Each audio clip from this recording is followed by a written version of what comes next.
नमस्कार। BSc part first के chapter solid state में आज हम सोडियम क्लोराइड की क्रिस्टल संरचना का अध्ययन करेंगे। सोडियम क्लोराइड का क्रिस्टल क्यूबिक क्रिस्टल सिस्टम होता है। इसमें एफसीसी लैटिस पाया जाता है, अर्थात फेस सेंटर्ड क्यूबिक लैटिस पाया जाता है। फेस सेंटर्ड क्यूबिक लैटिस या फलक केंद्रित घनीय संरचना क्या होती है? जब अवयवी कण कोनों के अतिरिक्त फलक पर भी उपस्थित होते हैं तो इसे फलक केंद्रित घनीय संरचना एफसीसी कहते हैं। यहाँ सोडियम क्लोराइड के क्रिस्टल में हम देखें अवयवी कण कॉर्नर्स के अतिरिक्त फेसेस पर भी हैं तो यह फलक केंद्रित घनीय संरचना होगी। NaCl के क्रिस्टल्स में एक सोडियम आयन 6 क्लोराइड आयनों से घिरा होता है। यह सोडियम आयन है, यह 6 क्लोराइड आयनों से घिरा है। 1 2 3 4 5 एंड 6। तो इसी तरह से हम क्लोराइड आयन देखें तो यह क्लोराइड आयन है।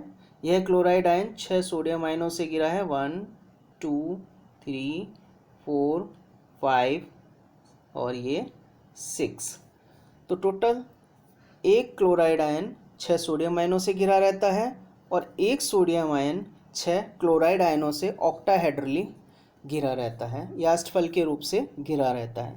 तो हम ये कह सकते हैं कि सोडियम आयन की समन्वय संख्या 6 होगी और क्लोराइड आयन की भी समन्वय संख्या 6 होगी। समन्वय संख्या हम किसे कहेंगे?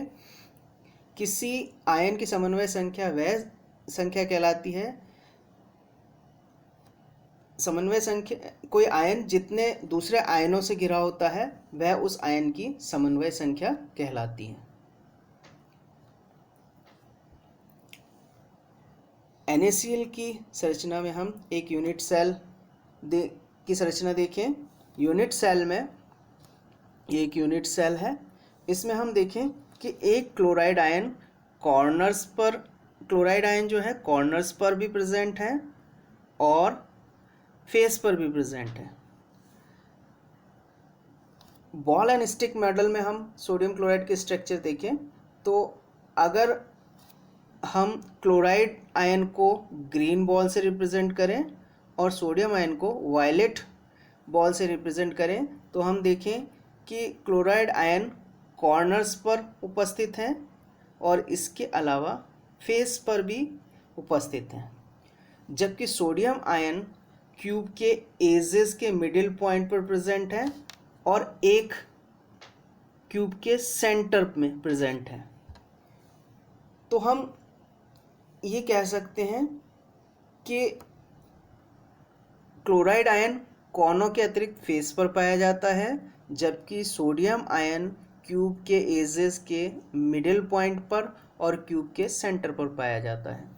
अगर हम सोडियम क्लोराइड सेल में Na और Cl एटम की कैलकुलेशन करें कि NaCl में कितने सोडियम आयन और कितने क्लोराइड आयन प्रेजेंट हैं, तो क्लोराइड आयन हम देखें तो क्लोराइड आयन कॉर्नर्स पर हैं और कॉर्नर्स पर इनकी भागीदारी 1/8 है। तो टोटल 8 कॉर्नर्स हैं।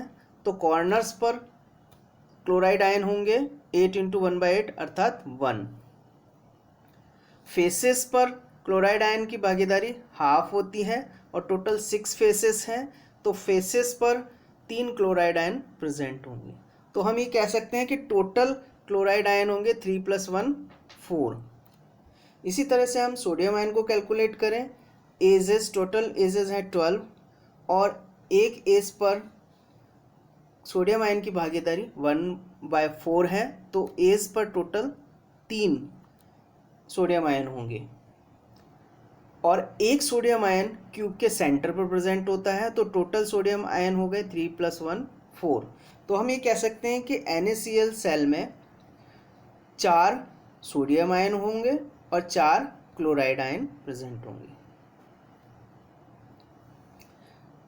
NaCl की क्रिस्टल स्ट्रक्चर हम देखें। एक्सरे डिफ्रैक्शन से हम NaCl की क्रिस्टल स्ट्रक्चर किस तरह से निकाल सकते हैं?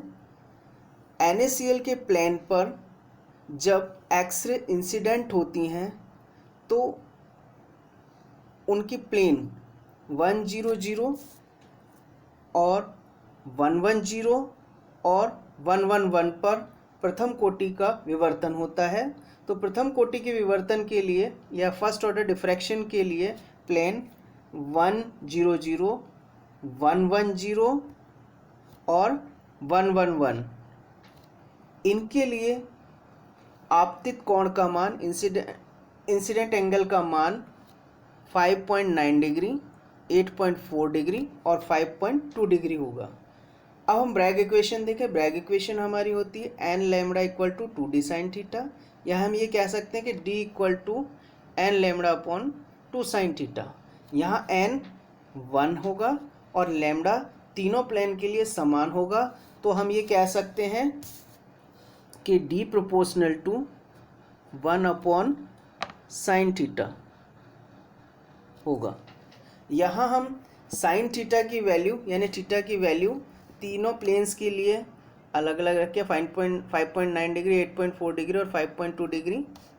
तो प्लेन 110 के लिए इंटरप्लेनर डिस्टेंस D100 होगी और 110 के लिए D110 और 111 के लिए D111।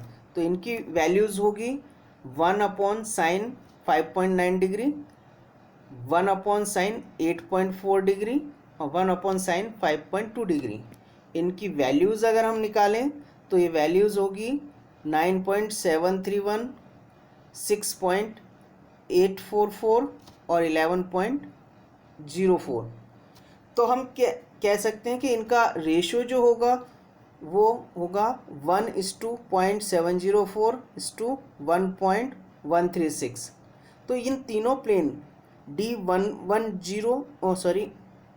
तो हम कह सकते हैं इंटरप्लेनर डिस्टेंस D100, D110 और D111 का रेशो 1:0.704:1.136 FCC के लिए होता है, यानी ये रेशो FCC के अकॉर्डिंग होता है।